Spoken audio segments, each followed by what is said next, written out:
Is it possible year 2 under Deion and Boulder is going to be worse than year 1, that 4-8?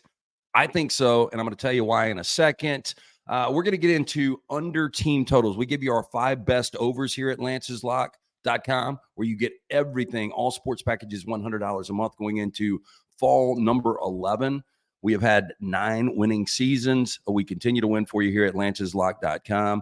Our first team total we're going to take a look at on the under. We go to the ACC. 73-year-old Mac Brown, his second stint in Chapel Hill. We, mentioned when he goes from North Carolina, takes the Texas job, wins a national championship. When North Carolina hired him back, thought it was a lazy hire. He's done a pretty good job, but he's had really good quarterbacks. When you think about Mitch Trubisky, at least collegiate quarterbacks, Sam Howell, Drake May, who went 3rd overall in this past draft to the New England Patriots. Now, is it going to be Connor Harrell? Is it going to be Max Johnson, a guy that we've seen bounce around the SEC, very average play there? Anyway, in my opinion, you're going to get a downgrade at quarterback. You lose Tez Walker, who was your best offensive playmaker. Now, the defense should be better under new coordinator Jeff Collins. But this is a team that opened 6-0 last year. They were 2-5 to close out the season. They go 8-5. The 2023 win total was 8. They pushed on that. Now it backs down just a half under that. So it's sitting at 7.5. You're not even going to have close to the quarterback play you had last year. The schedule in September, very manageable. They could easily open 5-0. Now they have swing games. You've got a swing game when they open August 29th, prime time in Minnesota against a Golden Gopher squad that I think is going to be a little better than advertised. You've got James Madison at home, better than advertised team there as well. And then you go to Duke, but things start to get a little real after that in October. And I could see the exact same thing happen for this Carolina bunch that happened last year where they opened 6-0. I could see them open 4-5, 6-0. And then you've got to go to Florida State. You've got NC State. You've got tricky games with Georgia Tech. You got a tricky game at BC. I like the under 7.5 here. I think they're going to be favored in 8 games, but I think this is more of a 6-6 or 7-5 squad. So there's your first under with North Carolina. Again, lanceslock.com. Jump on board. Everything $100. Not only college football for you. We've got Major League Baseball going on right now. And, of course, we get ready for the NFL. So I know this next one's not going to be popular. We're going to stay in the ACC. Incredible year last year for Mike Norvell and Florida State. Didn't end it the way they wanted to with Jordan Travis getting injured. Ultimately, playoff committee didn't deem them worthy of getting in. Probably the right decision after winning 13 games and flying over the team total of 10 last year.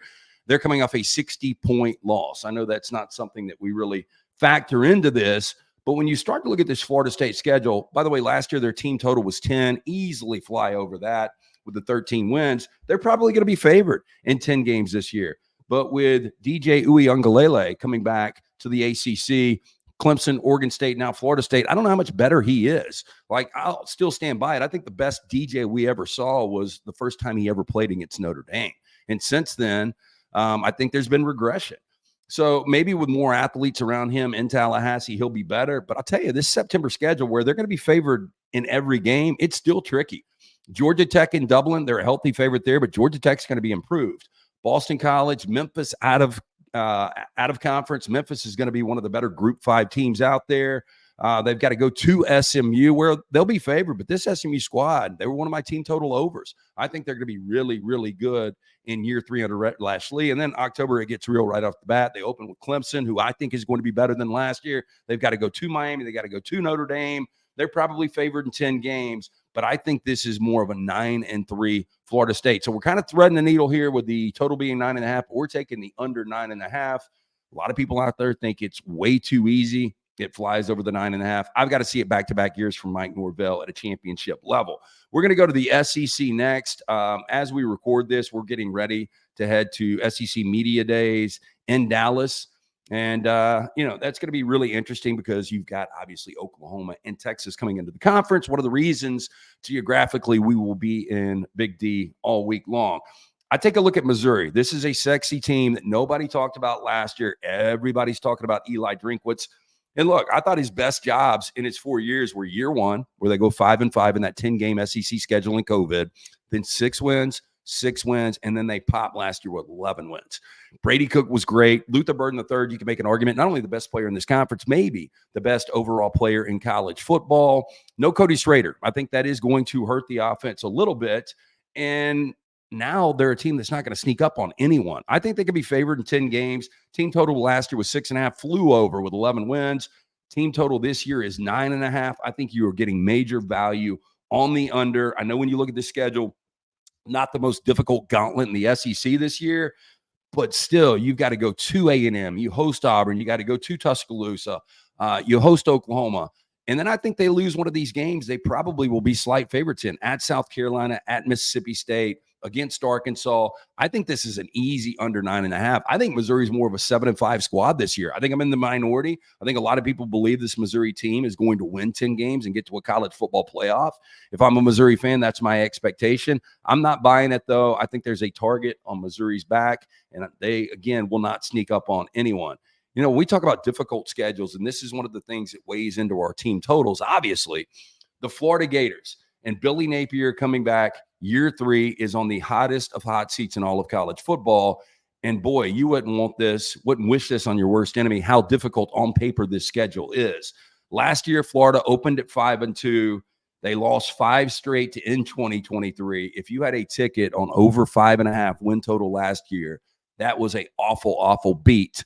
Burn that with some passion. 2024, though, the total is exactly the same. There should be improvement. The thing that scares me about Florida, not only this brutal schedule, but when we were in SEC Media Days last year, we were ranking the quarterbacks 1 through 14. A lot of people felt like Florida had the worst quarterback situation with Graham Mertz transferring in from Wisconsin. Now, Billy Napier said it last year, and we thought he was just saying it for effect in Nashville.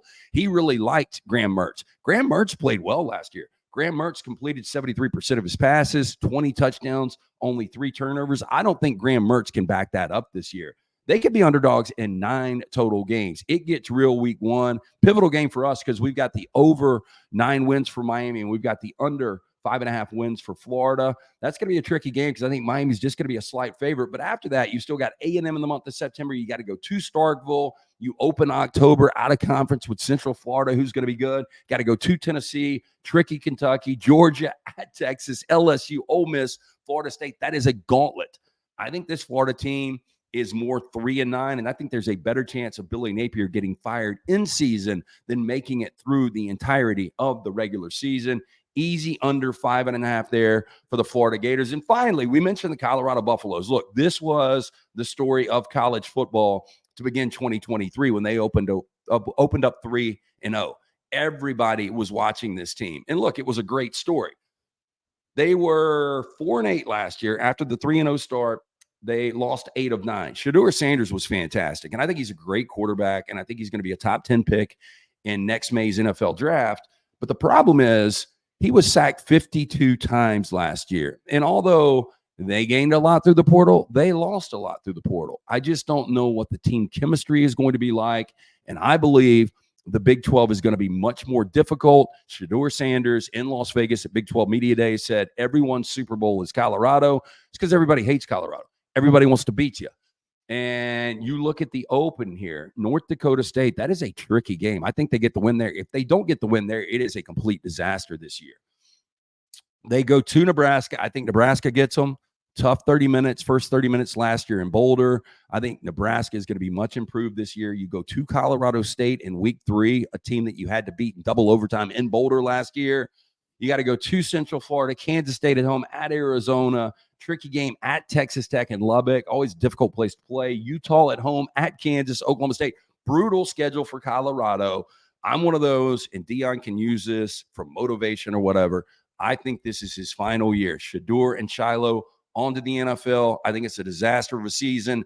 Deion can say what he wants. I don't know if Colorado fans are going to want him back if he goes 3-9, but I'm playing the under 5.5, and I do think they are a 3-win team. Again, to jump on board, Lance'sLock.com, $100 will get you everything. We will continue to release pods like this leading up to the 2024 season, but jump on board with us. Win now at Lance'sLock.com.